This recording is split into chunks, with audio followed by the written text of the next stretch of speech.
नमस्कार छात्र मित्रों, कक्षा 9 हिंदी हम कविता पढ़ रहे थे भारत गौरव। उसके दूसरे भाग के वीडियो में आपका स्वागत है। मित्रों,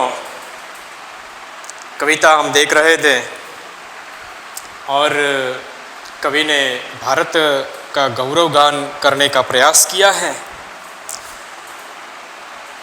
इसके प्रथम 3 खंड है, उसमें भारत देश, उसका अतीत, वर्तमान और भविष्य चित्रित किया है। यहाँ कवि ने बताया था, हम फिर से एक बार देख लें कि वह भूमि पूरे संसार का गौरव भरा स्थान, सम्मान भरा स्थान कौन सा है और प्रकृति का क्रीड़ा स्थान किसे बताया है। तो उसके उत्तर में कवि ने बताया कि ये जगह वही है जहाँ पर हिमालय की गिरिमालाएँ फैली हुई हैं, जहाँ पर गंगा जैसी पवित्र नदी बहती है। अर्थात हम समझ सकते हैं कि वह देश और कोई नहीं, भारत ही है।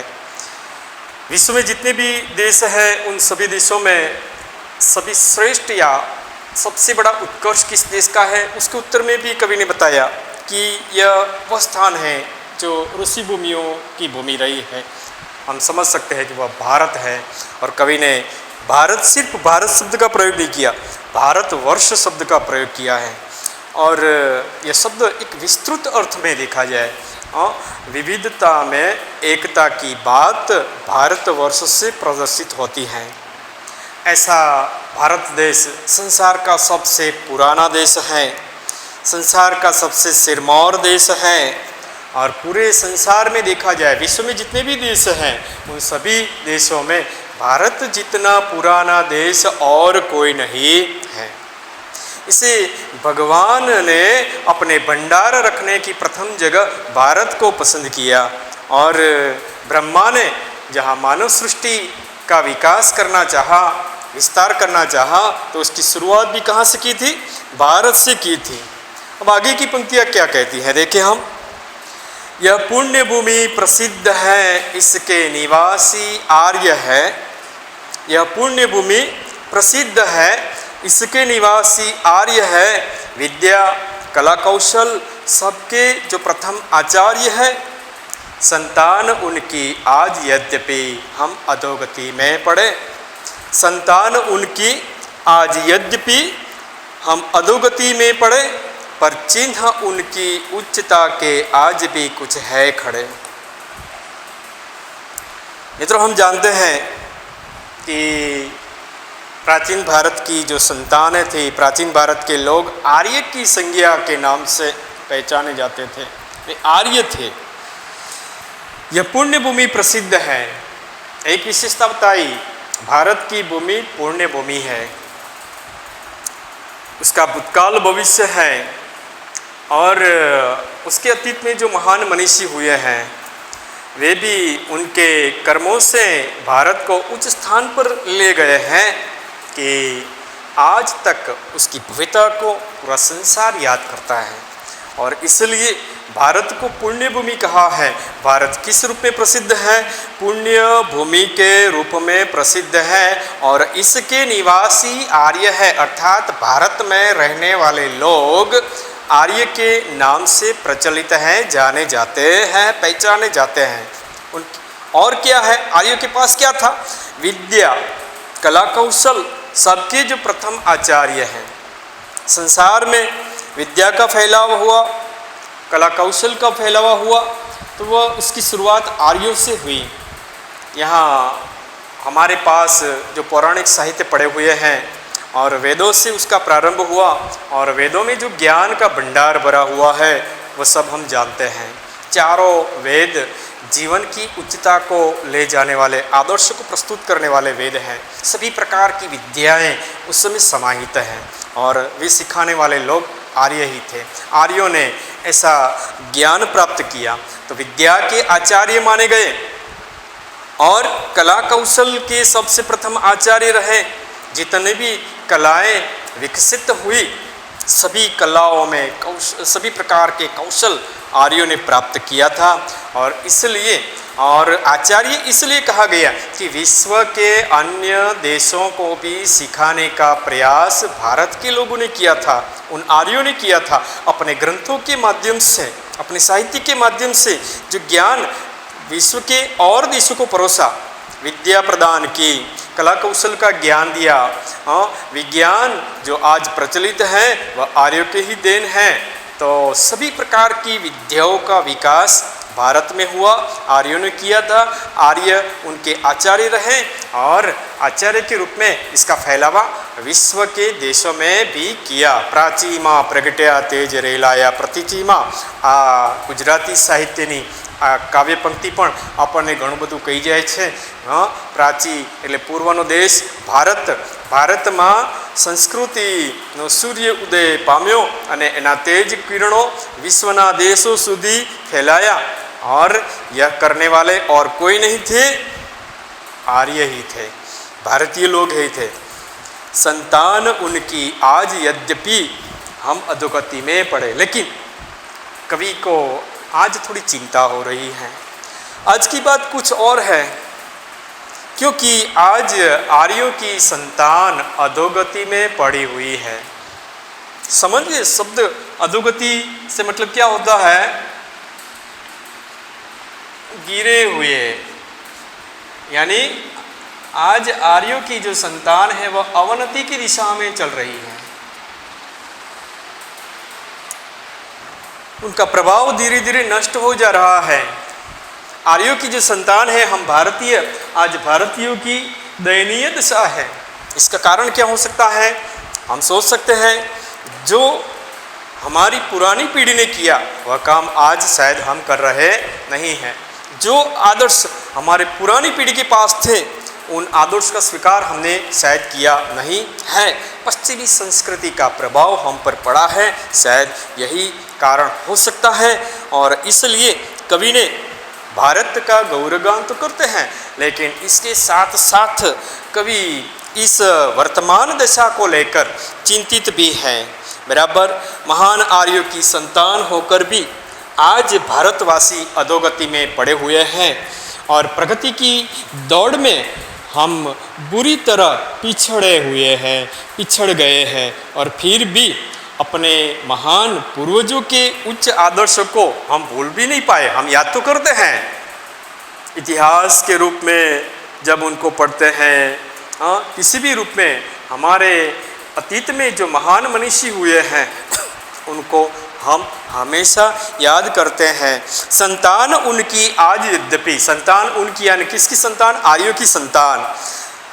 हम अधोगति में पड़े, आज हम अवनति की दशा की ओर जा रहे हैं, पर चिन्ह उनकी उच्चता के आज भी कुछ हैं खड़े। चिन्ह यानी उन्होंने जो आदर्श हमारे सामने रखे हैं उन आदर्शों को फिर भी हम भूल भी नहीं पाए हैं। भले आज हम अधोगति में जी रहे हों, लेकिन हमारे महान मूल्यों, हमारे पास जो हमारे विद्वानों ने, हमारे पूर्वजों ने जो महान मूल्यों को हमारे सामने प्रस्थापित किए हैं उनको आज हम भूल पाए नहीं हैं, याद तो रखते हैं। आगे क्या कहा? वे आर्य ही थे, वे आर्य ही थे जो कभी अपने लिए जीते न थे।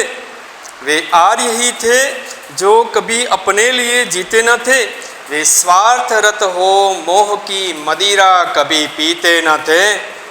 संसार के उपकार हित जब जन्म लेते थे सभी, संसार के उपकार हित जब जन्म लेते थे सभी, निश्चेष्ट होकर किस तरह वे बैठ सकते थे कभी। आर्यों की विशेषता बताई है, वे आर्य ही थे। याद किया है उन पूर्वजों को, उन महान लोगों को। ये वही आर्य थे, ये वही हमारे पूर्वज थे जो कभी अपने लिए न जीते थे। विधान वाक्य बनाइए तो क्या होगा? आर्य कभी अपने लिए न जीते थे। इसका विधान वाक्य क्या होगा? आर्य कभी, आर्य हमेशा दूसरों के लिए ही जीते थे।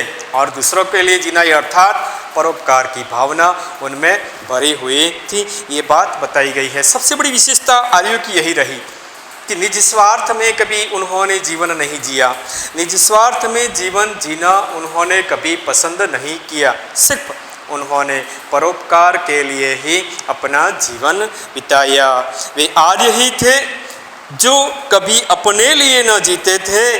वे स्वार्थरत हो मोह की मदिरा कभी पीते न थे। मोह की मदिरा यानी मोह रूपी मदिरा। हाँ, स्वार्थांध या अर्थात स्वार्थ में अंध नहीं थे। स्वार्थ में आकर उन्होंने सिर्फ अपने लिए काम नहीं किया, कभी अपने के लिए सोचा ही नहीं था। अर्थात मोह की मदिरा उन्हें छू नहीं पाई, मोह की मदिरा का नशा उन पर कभी सवार नहीं हो पाया। उन्होंने जो कुछ भी किया दूसरों के लिए ही किया। संसार के उपकार हित जब जन्म लेते थे सभी, उनका जन्म सिर्फ संसार के लोगों का उपकार के लिए ही था, अर्थात परोपकार के लिए ही था। अब ऐसे आर्य निश्चेष्ट होकर किस तरह वे बैठ सकते थे कभी, यानी अर्थात ऐसे निश्चेष्ट यानी निष्क्रिय, ऐसे हमारे आर्य थे जो निष्क्रिय होकर बैठना कभी पसंद करते कभी नहीं। मतलब आर्य उच्च आदर्शों के साथ जीवन जीते थे। परोपकार ही उनके जीवन का मूल उद्देश्य था। दूसरों के लिए जीने में ही वे अपने जीवन की सार्थकता समझते थे। स्वार्थ की भावना उनको कभी छू भी नहीं पाई थी। ऐसे हमारे आर्य कर्मवीर थे और निष्क्रिय होकर बैठना उनको पसंद नहीं था। कभी निष्क्रिय होकर बैठे नहीं, हमेशा कर्मरत रहे, कर्म में मग्न रहे। और उन्होंने जो कुछ भी दिया उत्कृष्ट दिया, न सिर्फ भारत के लिए, विश्व के सभी देशों के लिए उन्होंने उत्कृष्ट प्रदान किया। बराबर। तो ऐसी हमारी भारत की गरिमा है। फिर से ध्यान करें कि आर्य महान आर्यों की संतान हम हैं। महान आर्यों की संतान होकर भी आज भारतवासी अधोगति में पड़े हुए हैं। इसका दुख हमारे कवि को है। प्रगति की दौड़ में बुरी तरह आज हम पिछड़ गए हैं और फिर भी इतना तो कवि को सुख मिला कि हम अपने महान पूर्वजों के कर्म को भूले नहीं हैं, उनके आदर्शों को भूले नहीं हैं। हम वही आदर्श हमारे आर्य, हमारे पूर्वज जो आर्य के नाम से जाने जाते थे, वे उच्च आदर्श के साथ जीवन जीना पसंद करते थे। परोपकार ही उनके जीवन का एकमात्र लक्ष्य था, उद्देश्य था। दूसरों के लिए जीने में ही वे अपने जीवन की सार्थकता समझते थे। स्वार्थ की भावना से वे हमेशा दूर रहते थे, कोसों दूर रहते थे। और ऐसे आर्य कर्मवीर थे, वे कर्म को ही जीवन में प्रधानता देते थे। निष्क्रिय होकर बैठना उनको पसंद नहीं था। तो छात्र मित्रों, ये कविता 2 भाग में हमने पढ़ी और यहाँ भारत का जो भूतकाल के अतीत के जो महान आदर्श रहे, वर्तमान स्थिति भी यहाँ पर बताई गई है और भविष्य में हमें क्या करना है इसकी और कवि ने इंगित किया है, इशारा किया है। बराबर। भारत का असली जो चित्र था हमारे सामने रख दिया, गौरवशाली चित्र हमारे सामने रख दिया। साथ साथ वर्तमान दुर्दशा की बात भी कवि ने की है। लेकिन सभी प्रकार से देखा जाए तो भारत की जो विशेषताएं हैं उसके आधार पर हमारा देश विश्व का सिरमौर देश कहा जाता है। उच्च पद पर प्रतिस्थापित हुआ हमारा देश है। तो इस प्रकार कवि ने इस कविता में सभ्यता और हमारी संस्कृति का गौरवगान किया है। साथ साथ हमारे जो महान पूर्वज थे आर्य, उनके महान जीवन आदर्शों की बात भी हमारे सामने रखी है। पूरी कविता आप समझ पाए होंगे। फिर से आप इसका अभ्यास करने की चेष्टा करेंगे और उसका जो स्वाध्याय कार्य है वो आप पूर्ण कर पाओगे। अस्तु।